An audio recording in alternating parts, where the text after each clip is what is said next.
Alhamdulillah Rabbil Alamin. Wassalatu wassalamu ala rasulillah anbiya'i wal mursalin wa ala alihi wa sahbihi ajma'in, amma ba'd.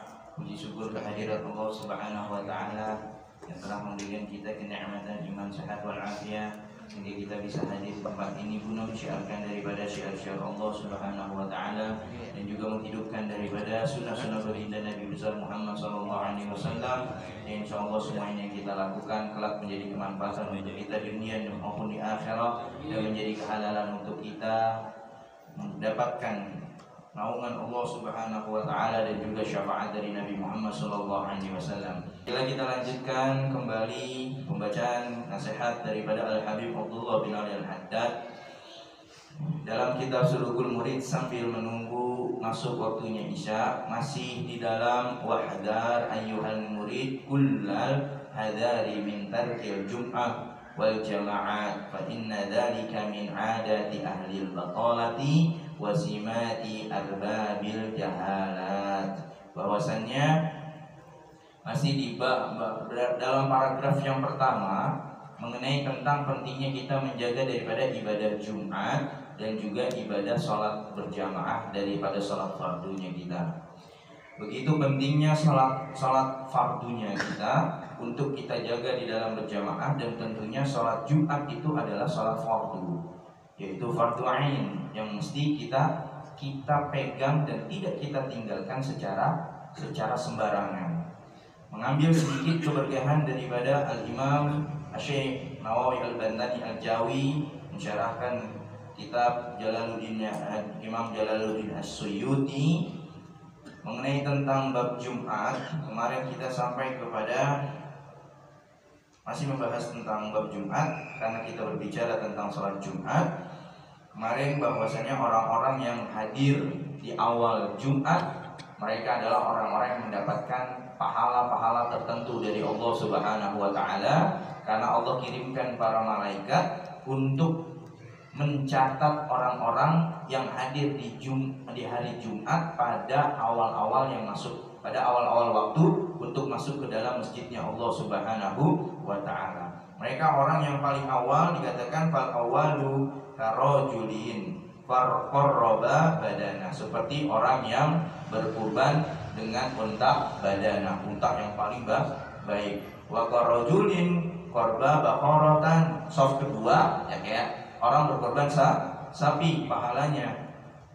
Wa karojulin korba syatan, seperti yang berkorban kambing, seterusnya sampai dikatakan di sini wa karojulin korba dajajatin, yang paling akhir dia kayak orang korban ayam gitu, kecil. Jadi makin ke belakang makin kecil. Kalau wanita beda. Kalau wanita soft semakin belakang dia semakin bagus. Kalau laki-laki soft semakin depan itu semakin baik. Tapi kalau soft semakin belakang dia pahalanya semakin sedikit. Maka dari itu kita berlomba-lomba untuk mendapatkan soft terdepan di sholat Jumat ataupun di sholat fardu. Tapi kalau perempuan dia softnya paling bagus itu di paling belakang. Fa idza qamal imam tuhiyatis suhuf. Kemudian kalau misalkan udah masuk khutbah assalamualaikum, itu udah mulai khutbah namanya ya. Yang minggu kemarin atau minggu lalu udah disampaikan, ketika sudah masuk khutbah maka lembaran catatan amal untuk orang-orang yang datang di awal Jumat ditutup sama malaikat. Wafil Jami' di dalam kitab Al-Jami'us Shaghir Sayyidina ayyami indallahi yaumul jum'ah a'zamu min yaumin nahr wal fitr. Bahwasanya pemimpin dari hari itu adalah hari Jumat. Sebagaimana hari-hari yang terbaik itu adalah hari raya Idul Fitri dan juga hari raya Idul Adha. Wa fi khamsu khalalin fihi khalaqallahu Adama, yaitu hari Jumat itu adalah hari diciptakannya Nabi Allah Adam alaihi salatu wassalam. Hari Jumat adalah diciptakannya Nabi Allah Adam alaihi salatu wassalam. Jadi ada 5 perkara di dalam hari Jumat itu ada 5 perkara yang telah Allah lakukan. Yang pertama, menciptakan Nabi Allah Adam alaihi salatu wasalam. Kemudian khalaqallahu fi ahbata minal jannah. Kemudian Allah pada hari Jumat itu juga menurunkan Nabi Allah Adam alaihi salatu wasalam dari surganya Allah Subhanahu wa taala ke bumi, ilal ard. Wa fihi tufi, dan pada hari Jumat beliau juga wafat. Jadi Nabi Allah Adam alaihissalatu wassalam diwafatkan pada hari Jumat. Kemudian gak ada yang lebih baik di dalam satu hari itu ketika kita tidak memutuskan silaturahmi, tidak memutuskan rasa hubungan kita kepada saudara kita. Di sini qati atau rahimin, memutuskan daripada kasih sayang. Kemudian yang kelima, wa fi taqum as-sa'atan, dan pada hari Jumat itu ada waktu di mana wa ma min malakin muqarrabin, yaitu terjadinya hari kiamat. Hari Jumat itu hari kiamat. Hari Jumat adalah hari berakhirnya kehidupan dunia. Karena itu kita dibiasakan oleh para ulama membaca suratul Yasin karena banyak mengingatkan kita untuk kepulangan kita kepada akhirat. Jadi kita dianjurkan mengisi daripada malam-malam Jumat.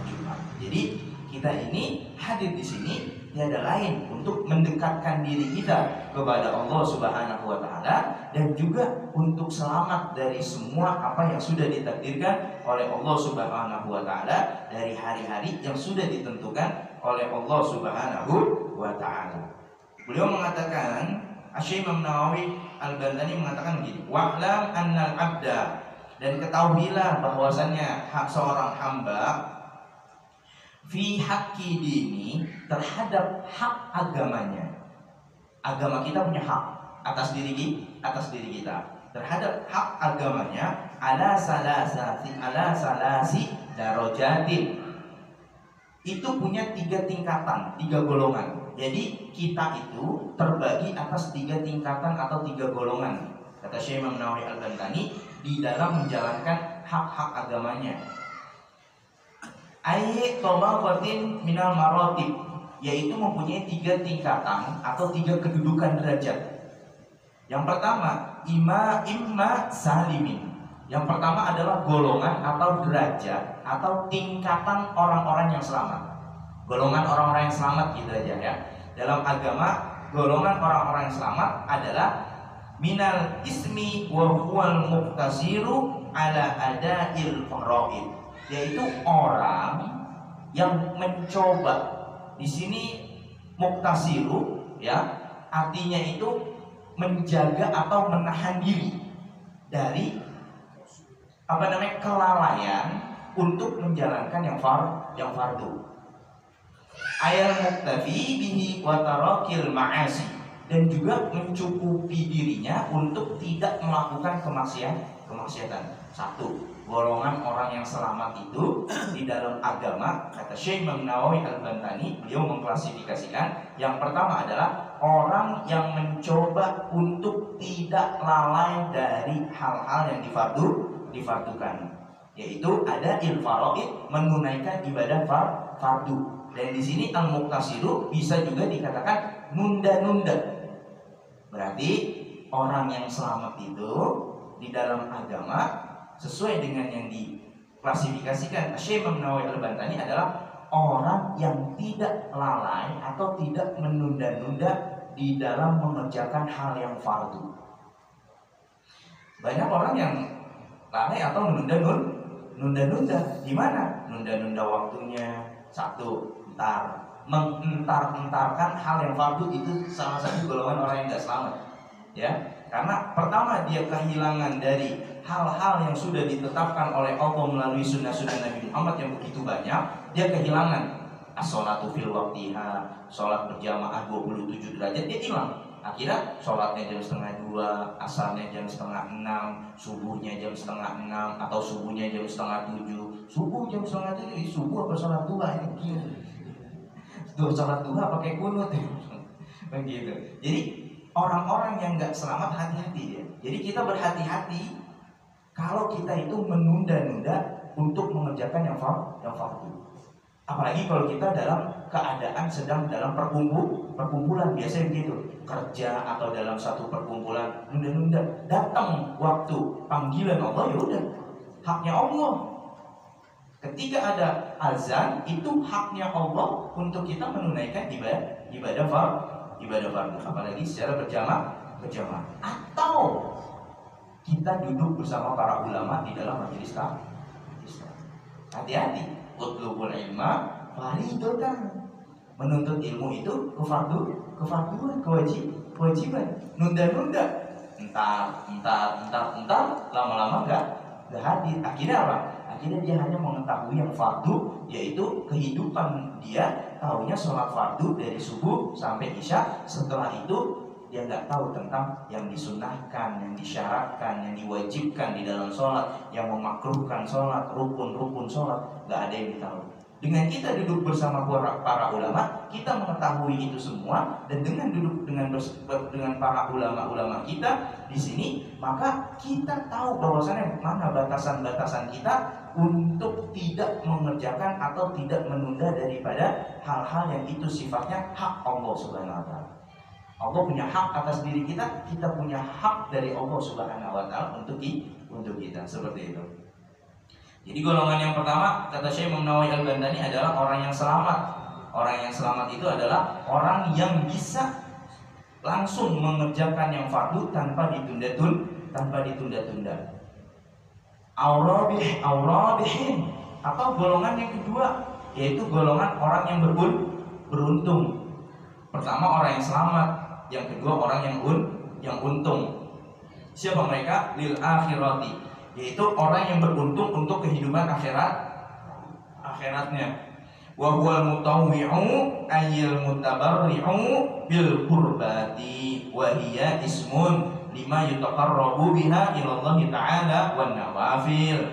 Orang yang mengorbankan waktunya, orang yang beruntung nih, orang yang mengorbankan waktunya. Untuk apa? Mengerjakan yang di sini an-nawafil, yang sifatnya sunnah. Yang itu yutaqarrab, untuk mendekatkan dirinya biha ilallah ta'ala. Ibadah sunnah itu adalah ibadah yang menjadikan kita semakin dekat kepada Allah Subhanahu wa Ta'ala.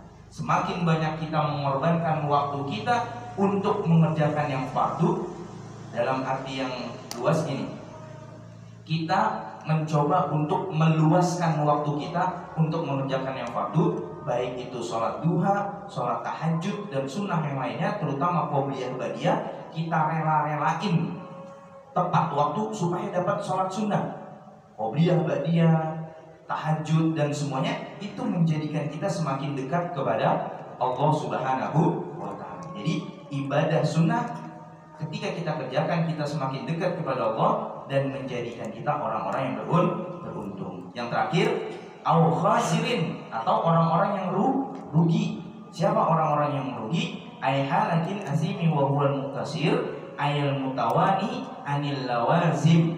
Mereka itu melakukan segala sesuatunya lazim, ya, lazim aja, biasa-biasa saja, kemudian dawam di dalam melakukan ayil wajibati fa'an bimakna fi, yaitu mereka meninggalkan hal-hal yang wajib, kemudian mereka al-ma'asi, mereka itu ceroboh di dalam melakukan kemaksiatan. Wallahu a'lam bishawab. Golongan yang ketiga adalah golongan orang yang rugi. Dari segi apa maksud rugi? Dari semua amal yang dia lakukan habis dikarenakan mereka lalai di dalam mengerjakan yang wajib dan ceroboh dari hal waktu. Kemudian dari cerobohnya mereka melakukan kemaksiatan. Mudah-mudahan apa yang kita baca, apa yang kita dengar pada malam hari ini menjadi ilmu yang bermanfaat untuk kita dunia dan akhirat, menjadi kehalangan untuk kita mendapatkan naungan Allah dan syafaat dari Rasulullah SAW. Rabbana atina fid dunya hasanah wa fil akhirati hasanah wa qina adzabannar. Sallallahu alaihi wasallam Muhammadin wa alihi wasallam. Wassalamualaikum warahmatullahi wabarakatuh.